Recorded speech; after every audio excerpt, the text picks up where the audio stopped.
Business is like a roller coaster. There's so much ups and downs, and sometimes you just want to give up. Now in this video, I want to share with you some of the tips that I can give you on how to handle difficult situations, and just share with you some stories that I've experienced that maybe could help you in your own journey. Now, one of the top difficult situation that I've gone through, and I've gone through multiple times, is in having a partner. So I've had partners throughout my journey for different businesses and at different stage of the business, and I found it to be the most challenging one, because it's like you're dating someone and then you fall out of love and you need to think about how you're going to break up.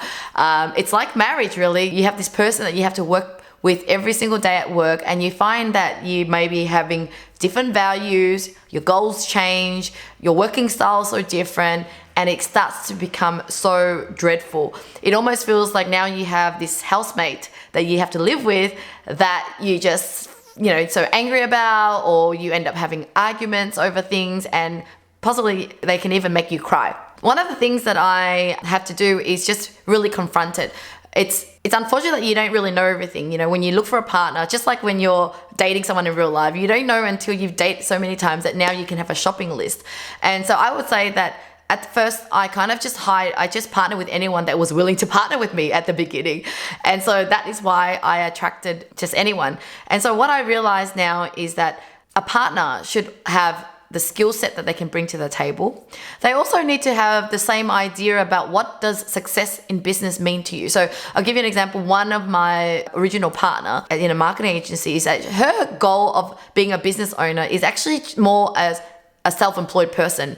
When we had a steady client, she actually just wanted us to focus on this client. But my meaning of a business is having lots of clients and keep scaling and growing. And so we started to have different goals in life. We have different meanings to what success looks like. And so we started to feel annoyed at each other, and we wanted to focus on different things. And then we end up just falling apart, and I haven't spoken to her ever since. And then I have other partners who, had all the business acumen and really brought values to the business, but our values weren't aligned. My purpose over profit values were opposite to this person who was more profit over purpose. And it can be so kind of disappointing, and you get into arguments where it boils you up. And I think values is one of the hardest thing, because the things you argue over is against your own principles or against your values. I think it really hurts you the most. And so ultimately what happens is that you have to have that conversation, and you just said, hey, maybe now you can use ChatGPT to write that letter for you.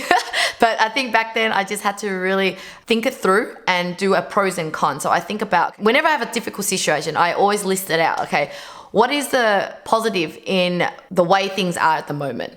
And then what is the negative in what is happening? And then what is the dream idea? Like, how do I want to feel, or where do I want to work? What value can I bring to this business? And then I look kind of like a dream list. What is the dream list of this person? And when I see that, and I can see the negative is outweighing the positive, it is so clear that I need to take action. Because sometimes you're caught up in the moment. You actually just know that it's wrong, but you don't know how and why and whatever. And so you would write it down. And even recently when I started my video agency business, and nothing wrong with my partners, they all really tried to work in the business, but they ultimately realized that they couldn't contribute with their skills all the time, and I ended up running it on my own. And so I just wrote it down, like, okay, what is the pros of keeping this business and being the sole driver of it? And then what is the negative of me doing this? I'm stressed out, I'm doing all this on my own, I don't need another business. And I wrote it all out, and it made me feel so much more confident in my decision to say to my partners that, hey, you know what, there's no point in actually doing this business anymore. And luckily they were okay with it. And so it starts off with you having that clarity and knowing what's good, what's bad for you, and how to move on from that.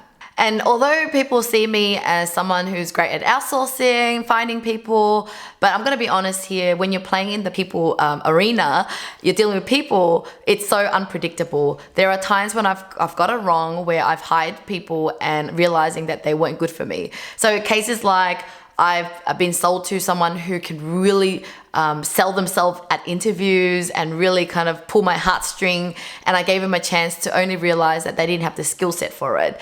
Or there's people who really had a great resume, and and they were good for a while until their priorities change and they're no longer dedicated to the business and not really working hard. And there's nothing you can do about it, because I mean, you can put as much fun and game into the company and you take care of them, but sometimes people have their own agenda and they end up not being good. And so one way is to not feel bad. And I think sometimes business owners feel really guilty that I don't know how to let this person go. But I think if you know that you're willing to pay for good people and there are good people in your company that deserves all the attention, then why would you let a C player in the company to, ruin that momentum for everyone? And so the moment I identify that someone is not right, I take really fast action. And, you got to be very smart about it as well. You need to know how to articulate and be professional and really explain to them in a way that it's a win for them. So you would go, look, you are so amazing at this and your skill set is in this, but this is our needs. And it's just a mismatch. It's just unfortunate, right? And I want you to be happy elsewhere and la la la. Or when underperforming staff member continues to underperform, you would give them warning and you talk it out and you give it a try, but you make them understand that you're really trying here and that the next time it happens again, unfortunately, you have no choice but to let them go. And they understand and they buy in the plan. And so when you do let them go, they're not angry at you and they can see that it's coming. And so at the end of the day, I feel like as much as you love people and you don't want to fire people, it's really important for the business to take fast action, be firm about it, and be brave enough to make those tough decisions when they're called for. Another interesting story I want to share is around profitability, and it's an area that I think it will affect most businesses. It's about how do I make more money, but then also keep more money. And at first, one of the reasons why profitability was an issue was that I didn't want to know about the numbers. I was like, I'm not a finance person. I'm not a numbers person. I hate numbers. And so I just ignored it. And even though you have an accountant, if you don't care about numbers and you don't teach yourself about numbers, you're not going to be able to improve that in that area. So that's what I've learned about anything in life now. If you want to improve something, you need to understand it. And what I mean by that is nowadays I've learned about finance. I understand how profitability works and how revenue works, and I basically put a lot of effort and care into making sure that we are profitable and putting the money in the right accounts, etc. But another situation that I got myself into is overhiring. So basically I hired because I really believed in the people I was hiring. I came across an opportunity to hire certain people. It wasn't that I was looking for people. It wasn't that I was making a silly decision to all of a sudden, hey, I feel like hiring, I'm going to hire. It was that opportunities were presented to me with amazing people. And I had to listen to my gut instinct and said, you know what, I just feel like it's the right idea. And if I want to step out of the business and free myself up in these roles, I need people to replace me in those roles. And so I made a gut feeling decision versus a logical decision. And when I talk about hiring people, it means that I'm investing in those people. I'm hoping that the return on investment will be higher. And so I did that, and I basically put the company in jeopardy because the profit went lower, and my CFO was on my back and going, Lynn, we have to get rid of people. I'm sorry, but you can't keep going, and you're going to have to pay yourself less, or you're going to have to do something. And so that's what I did. I said, I'm fine with paying myself less, but I believe with conviction that these people are great for us and we're going to ride through this. And so we end up riding through it, and those people ended up bringing more return and investment for me. And so the lessons in business is sometimes it's not so clear, it's not so logical, because sometimes you got to take the leap and make decisions based on future projection. So my future projection is, it's not like I have another marketing person already and I'm hiring a second marketing person. No, I don't have a marketing person. That person is me.